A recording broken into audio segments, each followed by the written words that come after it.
Hey guys what's up, my name is Umesh Senswar और आज की इस वीडियो में हम सीखने वाले हैं दो बहुत ही इंपॉर्टेंट एडवांस स्ट्रक्चर्स के बारे में जो आपकी स्पोकन इंग्लिश में बहुत हेल्पफुल होने वाले हैं। गाइस हम अपनी वीडियोस में मोस्टली स्ट्रक्चर्स इसलिए सिखाते हैं ताकि इंग्लिश बोलना आपके लिए आसान हो जाए, क्योंकि इंग्लिश बोलना सीखने के लिए वोकैबुलरी और वर्ड मीनिंग्स तो इम्पॉर्टेंट हैं ही, लेकिन उनसे कहीं ज़्यादा इम्पॉर्टेंट इस तरह के स्ट्रक्चर्स, फ्रेजेस होते हैं। तो इसीलिए हम इस तरह के फ्रेजेस, इस तरह के स्ट्रक्चर्स सिखाते रहते हैं। तो चलिए वीडियो को स्टार्ट करते हैं और सीखते हैं आज के दो इम्पॉर्टेंट एडवांस स्ट्रक्चर्स को।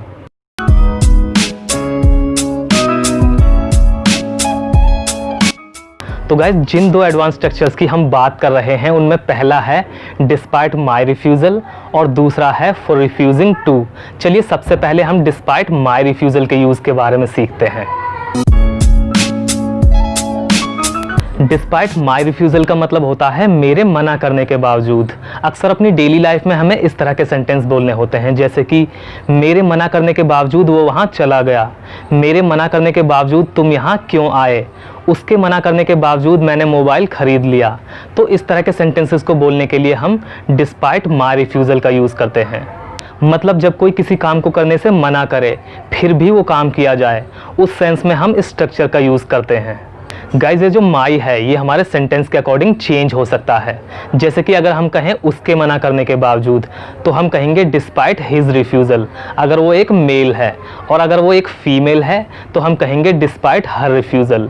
उनके मना करने के बावजूद डिस्पाइट देयर रिफ्यूज़ल, हमारे मना करने के बावजूद डिस्पाइट आवर रिफ्यूज़ल, मेरे फादर के मना करने के बावजूद डिस्पाइट माई फादर्स रिफ्यूज़ल। कुल मिलाकर यहाँ उनका जिक्र किया जाएगा जिन्होंने मना किया है। इसका रूल बहुत ही सिंपल है। इसके रूल के लिए सबसे पहले हम लिखेंगे डिस्पाइट माई रिफ्यूज़ल और उसके बाद हम लिखेंगे अपना कंप्लीट सेंटेंस। सेंटेंस हमारा किसी भी टेंस में हो सकता है, ये डिपेंड करता है कि हमें क्या बोलना है। मैंने यहाँ समझाने के लिए डिस्पाइट माई रिफ्यूज़ल लिखा हुआ है, आप माई को अपने सेंटेंस के अकॉर्डिंग चेंज कर सकते हैं। आइए इसको कुछ एग्जाम्पल से और अच्छी तरह से समझते हैं। मेरे मना करने के बावजूद तुम वहाँ क्यों जा रहे हो, despite my refusal why are you going there. अपने फादर के मना करने के बावजूद मैं यहाँ आ गया, despite my father's refusal I came here. Doctor के मना करने के बावजूद वो मिठाइयाँ खा रहा था, despite doctor's refusal he was eating sweets. उसके मना करने के बावजूद मैं ये मोबाइल खरीदूंगा, despite his refusal I will purchase this mobile. Teacher के मना करने के बावजूद बच्चे क्लासरूम के बाहर खेल रहे थे, despite teachers refusal children were playing outside of classroom. चलिए अब बात करते हैं हमारे दूसरे एडवांस स्ट्रक्चर के बारे में, जो है for refusing to. For refusing to का मतलब होता है मना करने पर, मतलब किसी काम को करने से मना करने पर या फिर कुछ करने से मना करने पर। ये स्पीकिंग के साथ साथ राइटिंग में भी काफ़ी यूज़ किया जाता है। ये न्यूज़पेपर्स में अक्सर देखने को मिलता है। अक्सर अपनी डेली लाइफ में हमें इस तरह के सेंटेंस बोलने होते हैं, जैसे कि पैसे देने से मना करने पर उसने उसे चांटा मारा, पढ़ाई करने से मना करने पर पापा ने उसे बहुत डांटा। तो इस तरह के सेंटेंसेस को बोलने के लिए हम फॉर रिफ्यूजिंग टू का यूज़ करते हैं। आइए इसको यूज़ करने का रूल देखते हैं।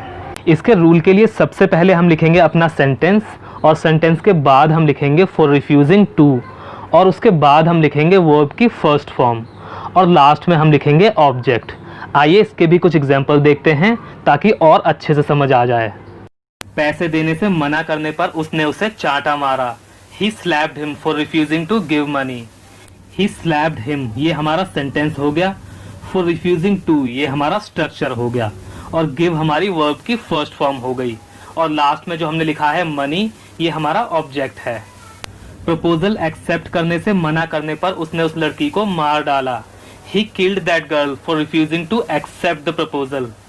एक गाना गाने से मना करने पर लोगों ने उसे गाली दी, people abused him for refusing to sing a song. तो गाइज आज की इस वीडियो में बस इतना ही। आई होप कि आपको वीडियो पसंद आया होगा और आपको इन दोनों स्ट्रक्चर्स का यूज़ अच्छे से समझ में आया होगा। अगर आपको अभी भी कोई डाउट हो तो आप कमेंट करके पूछ सकते हैं। तो मिलते हैं अगली वीडियो में एक नए लेसन के साथ। Till then take care.